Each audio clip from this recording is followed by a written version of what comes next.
Vandya is in 6th grade attending Baker Middle School. She likes to read and write. She also loves art. Fun fact, she likes to dance and play with her brother. Please welcome her up to the stage.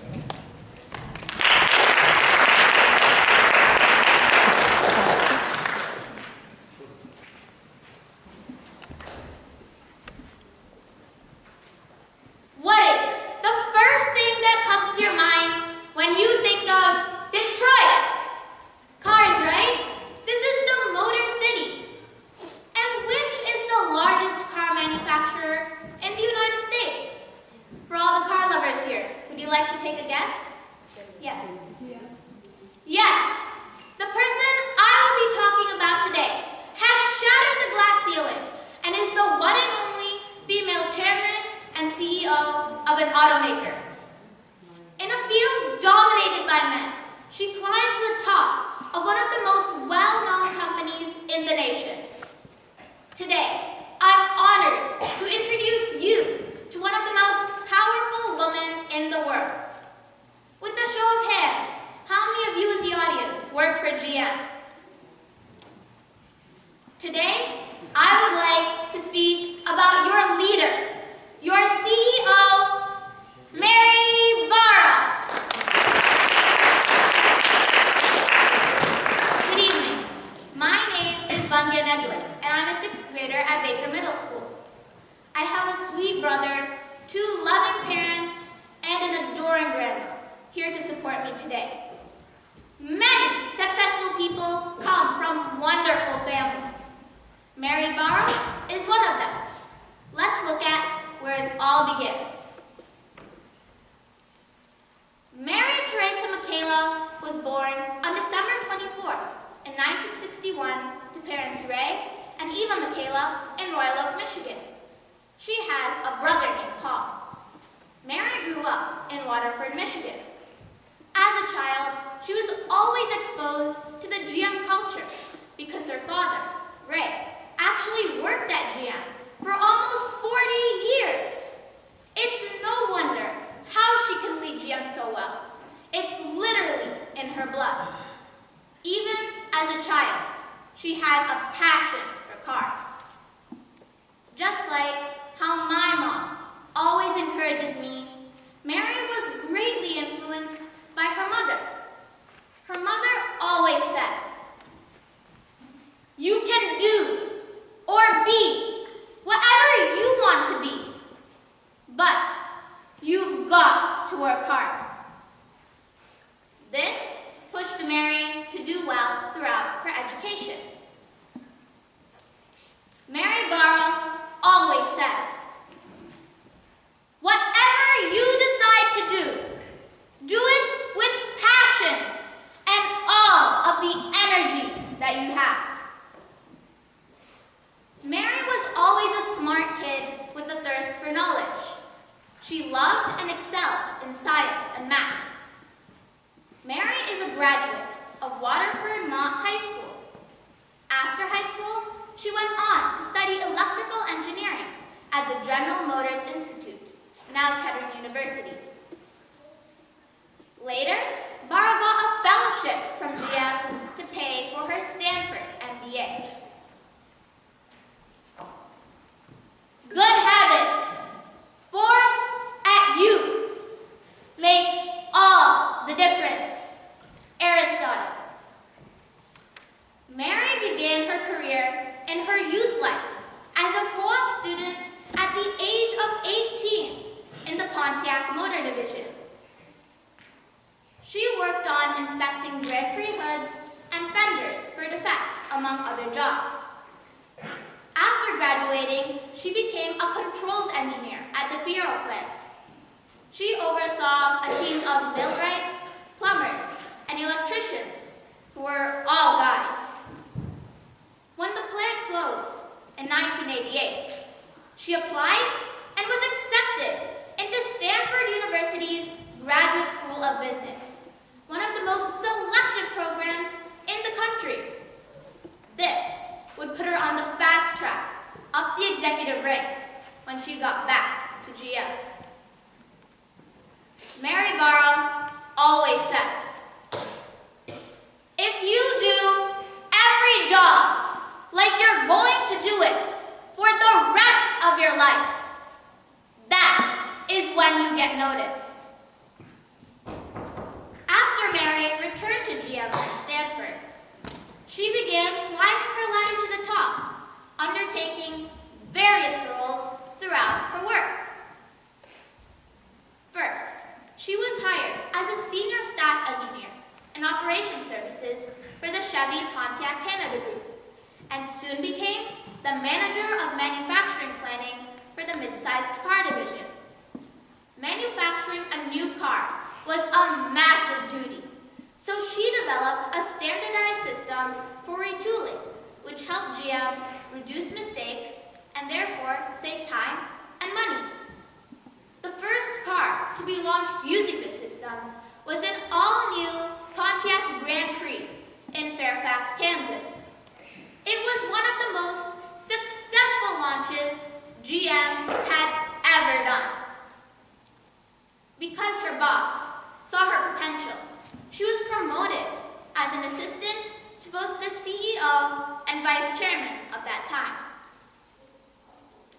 During this time, she worked on a support system for women at GM called GM Women, which offered mentoring and networking opportunities to female employees. In 2009, she became the head of human resources. Human resources was known as a dead end for a career at GM, but here, she did one of the most iconic things in GM history by converting the 10-page long dress code to just 2 words: dress appropriately. On December 10th, in 2013, Dan Ackerson finally named Mary Barra the CEO of General Motors. It was a moment of great pride, joy, and relief. It felt amazing to finally have a CEO who was a GM like her. Mary Barra did get her happily ever after. She is married to financial consultant Tony Barra, whom she met at General Motors Institute. They live in Northville with their 2 kids, Rachel and Nicholas Barra. Despite being the CEO of one of the largest automakers in the world, she is the ultimate family woman. Her dedication towards her family is a long-running example at GM, as she has said to have even walked out of meetings to pick her kids up from school. As Vidyanti has taught us, all of us make mistakes. It's okay to make mistakes, but we must remember that we never repeat our mistakes. Being the head of an automobile company usually means that any mistakes made by the company are attributed to you. Around the time she became the CEO, GM had a faulty ignition switch problem with the Chevy Cobalt. There had been proof that GM knew about this problem, but did not alert the public. Sadly, 124 people died and 275 more were injured.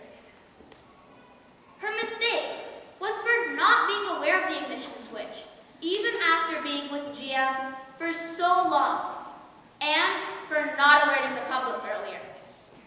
Another mistake was for not giving full answers to questions asked by Congress. This led to loads of criticism. She was criticized by her appearance before Congress, where she didn't seem to have any answers. Families of victims were not impressed by her performance. They desperately wanted to know why the public had not been notified. But she didn't let this criticism bring her down. As soon as she got the report, she returned to Congress and answered all the questions with courage and conviction. She put the best communication system in place and built a new team by replacing inefficient, high-positioned people who were not doing their job right. But again recently, she was criticized by President Trump, who called her actions nasty after announcing the shutdown of a few plants in Ohio and Michigan. Because of all this criticism, Mary Barra has been rejected a few awards due to the complaints from the families of victims. For example, she was supposed to receive the Catherine Graham Living Legend Award from the National Women's History Museum, but the mother of a victim objected, and the museum rescinded the award. The Appeal of Conscience Award was rejected in the same way. Without failure, there is no achievement. John C. Maxwell.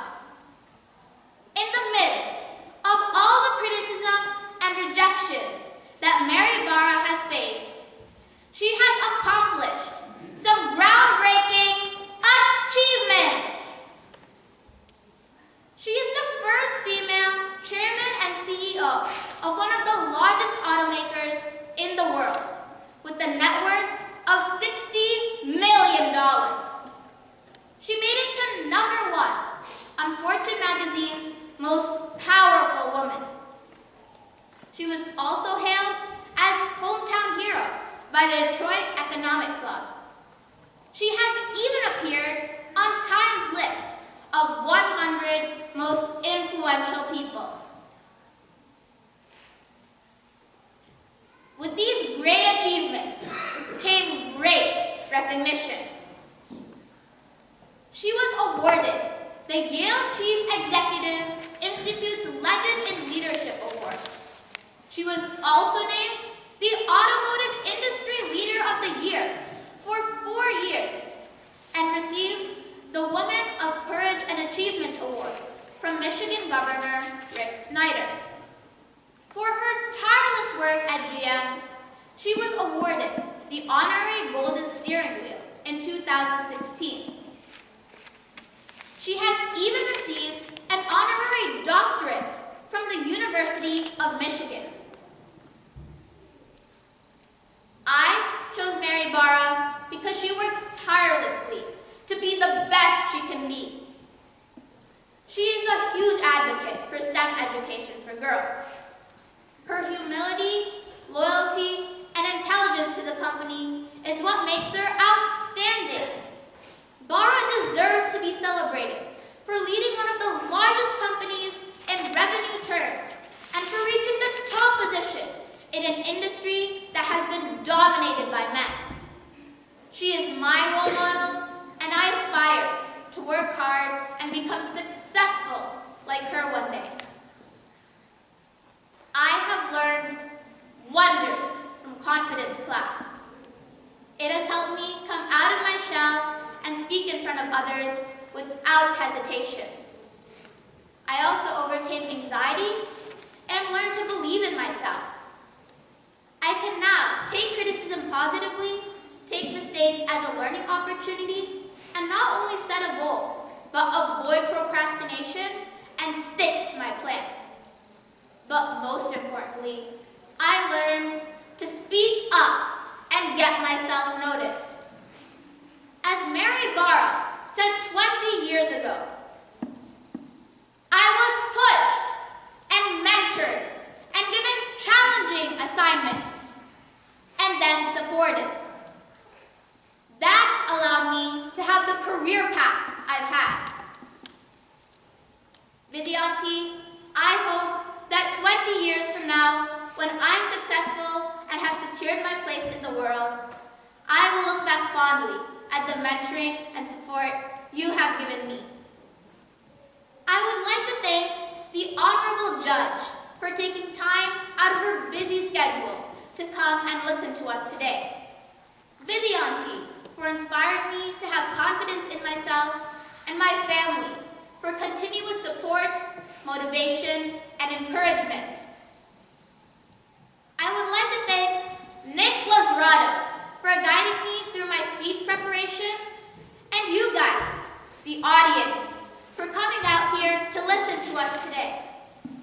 Last but not least, I would like to thank my fellow contestants for being on this journey with me. We have come a long way from where we've started. I would like to leave you with a thought-provoking quote by Mary Barr. Work hard and own it. You make your own success and your own luck. Ask for what you deserve. Thank you.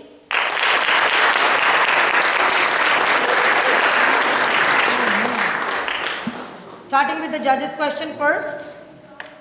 So you said that you revised the dress code to 2 words, which were dress appropriately. So I work in a school, and even dress codes have more specific dress codes than that. Do you know if the simplified dress code created problems at GM? No, it didn't, because she wanted to make sure that it was a comfortable environment at which employees could work in, and dress appropriately allowed them to wear comfortable clothes without a uniform or any restrictions. And then you said that she is a strong supporter of STEM education. What has she done to support that? She volunteers at STEM events, and she mentors other young women, and she also inspires me to pursue a career in STEM. One from this side. Please go ahead. When you said that she walks out of meetings to pick up her kids from school, wouldn't that get her, not fired, but in trouble? What I meant by that was that she not only puts her work life, but she also has her personal life as a priority. She doesn't just do work. She likes to spend time with her family. One from this side. Yes. Go ahead. How is Mary Barr right now? She is. She's around 50, I think 53. You round of applause.